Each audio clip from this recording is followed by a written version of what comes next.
So indeed, I'm going to talk about my PhD, which handled the radiation effects on the cardiovascular system. So we'll briefly look into the structure and function of a cardiovascular system, and then we'll go into more depth about the cardiovascular disease as such. Then we'll look into the radiation effects on the cardiovascular system, and then we'll end at the research we are performing at the radiobiology unit of SCK. So let's start by looking at the structure and function. So as you know or may not know, the cardiovascular system is an organ system that distributes the blood throughout your human body.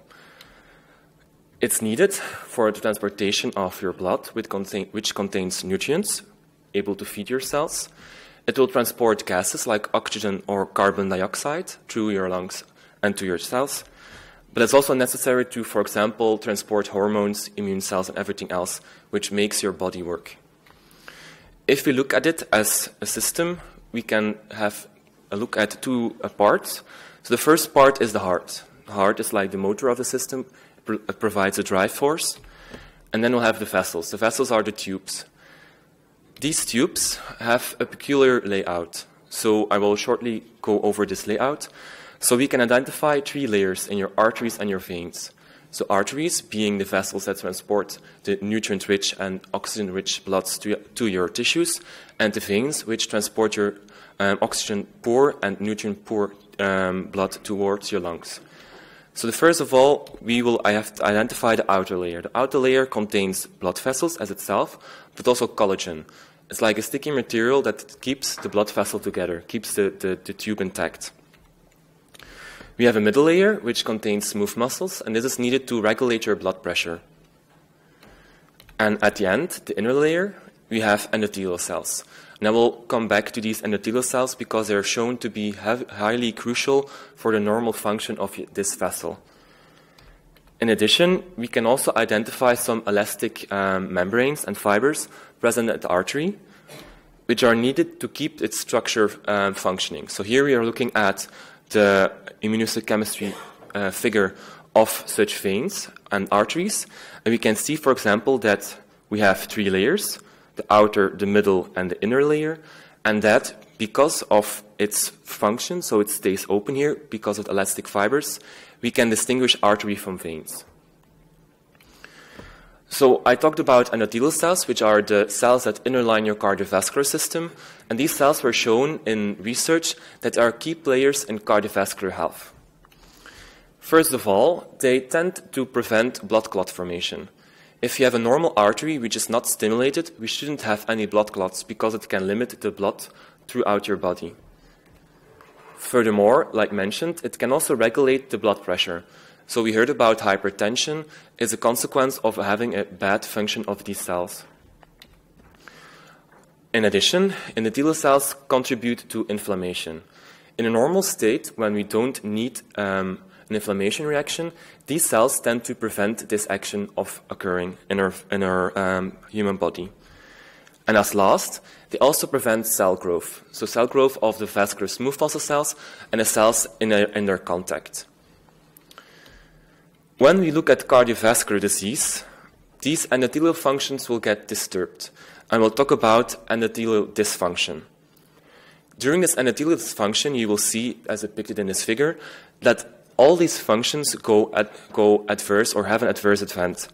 So, for example, the dysfunctionalized endothelial cell will cause blood clot formation, which is damaging for your body. In addition, we can speak about increased blood pressure, enhanced cell growth, and induction of inflammation.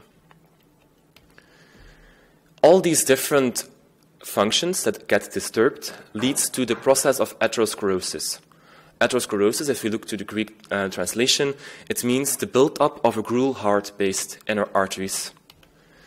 The heart base itself is a deposit of fat, cholesterol, calcium, but also other substances, which form a plaque. So we had a nice picture previously in my presentation, so this is again the same picture. So this is a normal vessel. When we have a build-up of this paste in the wall, so you can see here the lumen of your blood vessel decreases, it narrows, and this can even end up being severely narrowed. So you can conceive that if the same amount of blood that flows through this vessel has to come to this vessel, that it gives a lot of stress to these cells. we can also identify parts of these plaques that are dead. They can't survive because they didn't have enough nutrients to be able to survive. In the worst case scenario, this vessel this plaque, will erupt and form a blood clot. And this blood clot is quite detrimental, for example, for your heart tissue. Atherosclerosis itself is a silent killer. It can already occur at the age of 10 years, but it's only symptomatic when the blood flow is limited, or when the blood clot which is formed travels throughout your body, for example, giving rise to stroke in the brains. So if we take a look at this blood clot formation, we can speak, for example, about a heart attack. The heart attack is a narrowing of the vessels which give blood and oxygen to your muscle of your heart. When this artery is narrowed because of the plaques, it will get less oxygen and it can even get, for example, a blood clot formed in the vessel, and we can speak about a heart attack. This limitation of blood flow, for example, can also be seen on specialized images. So here we are looking at the heart and its vessels, and here you can see that there is a really small lumen or narrowing of your arteries, giving rise to the blood of your heart. So the problem with this is that all the tissues behind this vessel will not get enough oxygen and nutrients, and we'll speak about a heart attack, in which part of the muscle can die if it's not prevented, so if the coronary arteries are not opened in time. So during this presentation, of course, if I speak about atherosclerosis, we can also speak about risk factors. There are some risk factors which you cannot modify. For examples are ethnicity, age, family history, and gender.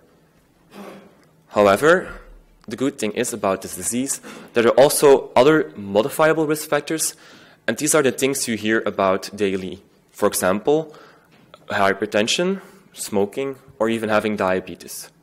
So these modifiable risk factors are indeed changeable, and we hear about them often case to change in order to prevent these atherosclerotic events to occur.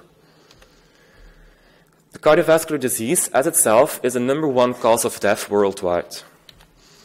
If we look, for example, at the WHO figures, at worldwide basis, 7.4 million people per year had a coronary artery disease, giving rise to heart attacks. In addition, 6.7 million people developed stroke. So these numbers don't lie, it's a really heavily prevalent disease.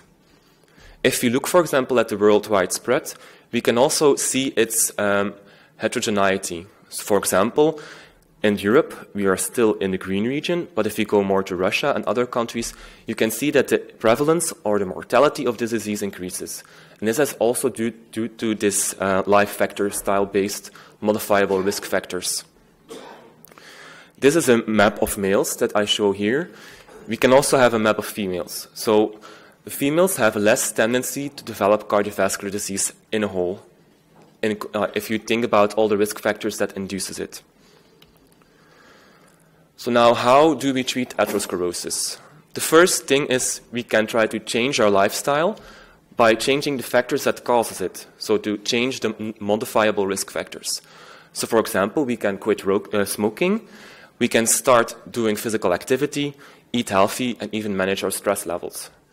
However, if you have already some disease present in the arteries, we can also prescribe drugs. For example, statins, which is commonly known, which lower your cholesterol of your body, but also water pills or diuretics or antihypertensive drugs, which stop the production or the presence of hypertension.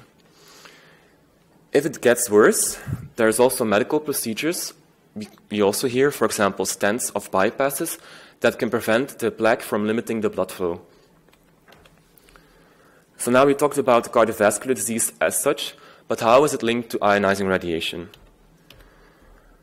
During the last ages, we used ionizing radiation in the clinic mainly for two reasons. Either for diagnostics, to see if something is wrong. For example, if you have a broken bone, here we use low doses of ionizing radiation, but you can also treat people with ionized radiation, like we saw in the previous presentations.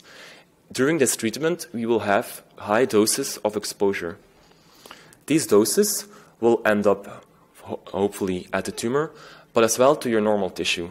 And part of the normal tissue is your heart and its vessels. If we look at the doses from diagnostics, we can conceive that they're way lower than the doses given to radiotherapy. And for example, you can see here that the chest X-ray only takes 0.1 millisievert. In comparison, if you are treated for breast cancer, you will receive 50 gray, or 50,000 millisieverts, in fractions of 2 per day.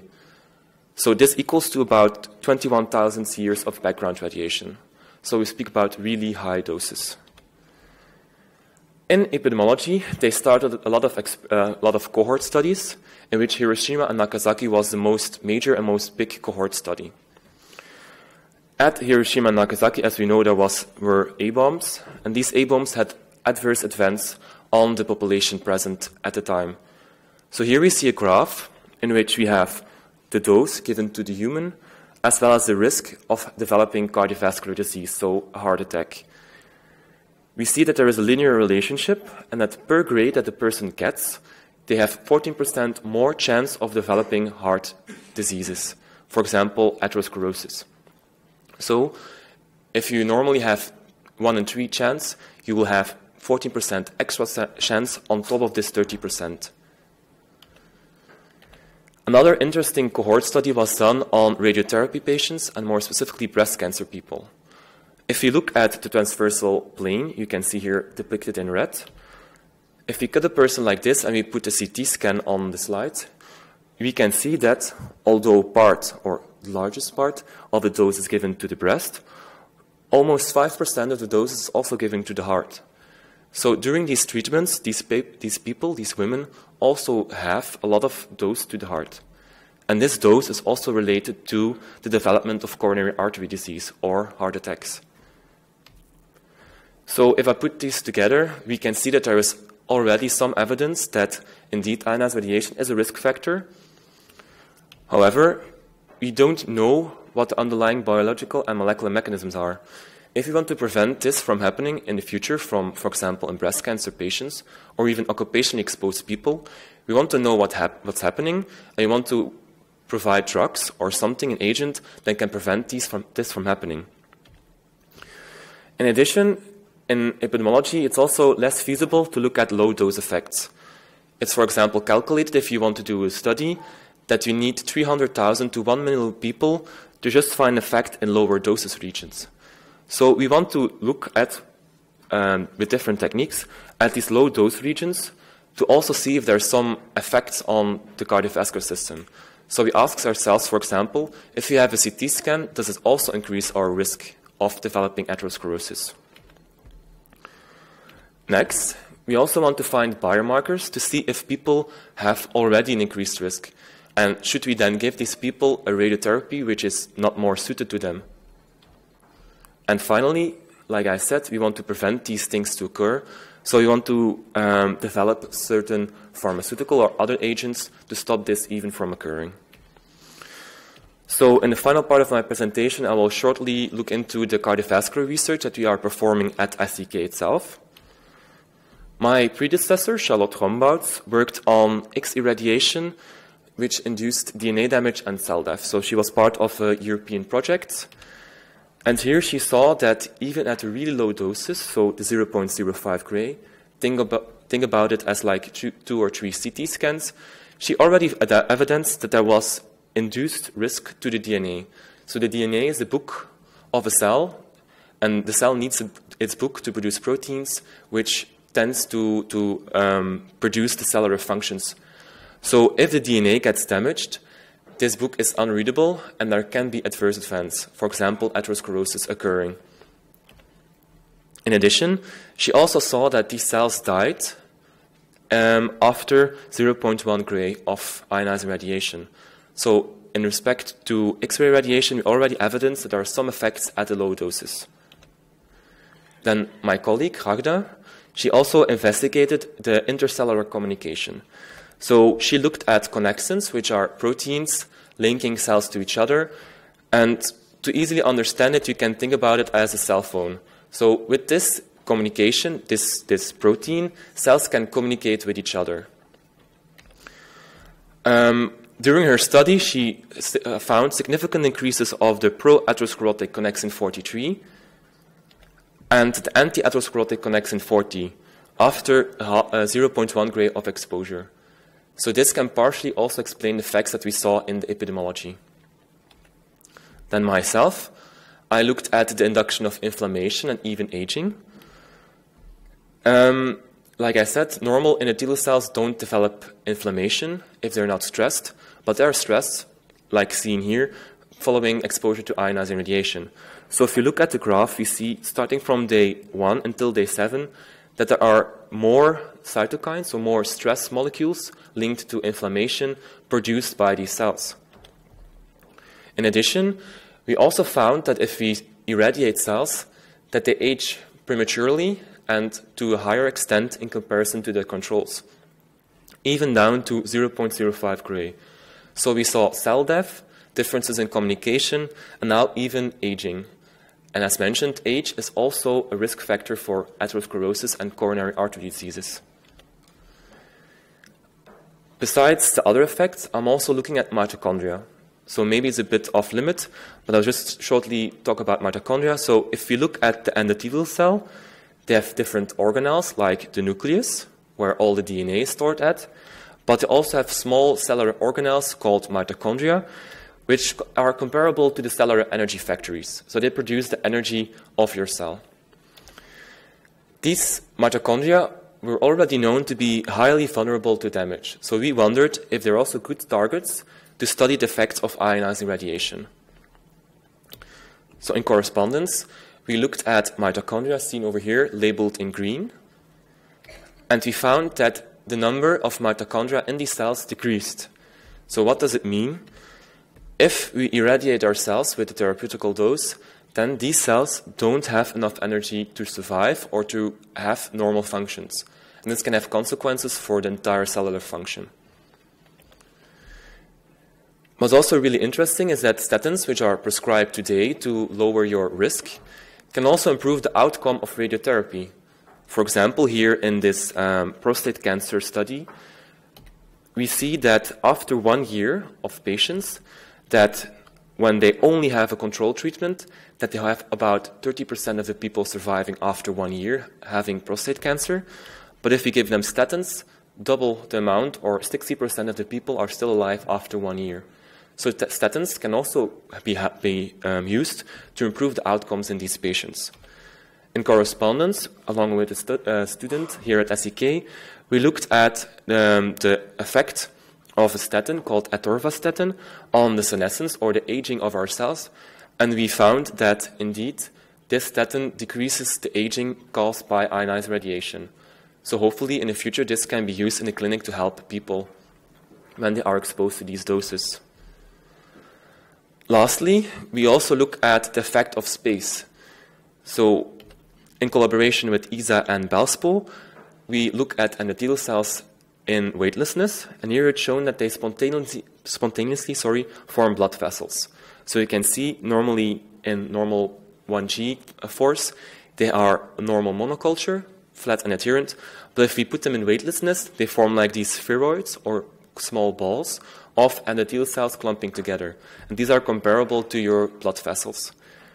So at SEK, we are wondering what happens with these cells if we will send them up to space, to the ISS station, where they also are irradiated with cosmic irradiation.